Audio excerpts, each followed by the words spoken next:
Qytetarët e Tiranës po përballen me vonesa në shpërndarjen e faturave të konsumit të energjisë elektrike. Dhjetra qytetarë qëndrojnë në radhë në pikat e shërbimit të kujdesit ndaj klientit të çezit për të kryer pagesat pasi të tërheqin aty faturën e energjisë elektrike.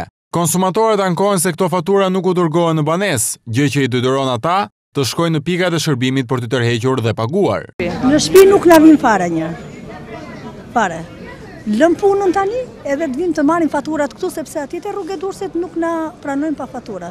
Presim ta vi fatura në shtëpi, fatura s'na vjen, vim këtu kalon afati edhe i paguajmë me kamac.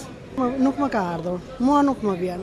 Me fjalë zhvi këtu, marr faturën edhe sa dali, po pata do e paguaj, po s'pata do e vi radhës tjetër. Ne paguajmë edhe për të tjerët, për mua kjo është e parregullt. Jo, fatura në mamit dhe babit që janë ndarë. 170 e 3.400 lek.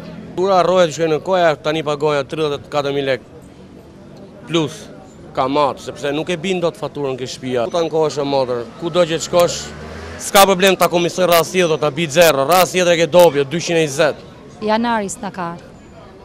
S'na erdhi në fakt dhe kërkojmë faturat tash. Unë e din mes mujt shkurt, në fjalë duhet ta kisha paguar, po pritshin faturat, ato s'erdhën dhe ne erdhëm të interesohemi sot. Punonjësit e pikave ku kryen pagesat e faturave të energjisë elektrike morën 3 muaj më parë urdhër që të mos pranonin asnjë pagesë në rast se klienti nuk është pajisur me faturë. Ky urdhër u ka shkaktuar jo pak probleme qytetarëve, të cilëve faturat e energjisë nuk u shkojnë asnjëherë në banesë. Kjo shkakton probleme dhe vonesa në pagesën e saj dhe shpeshherë i detyron konsumatorët të paguajnë kamat.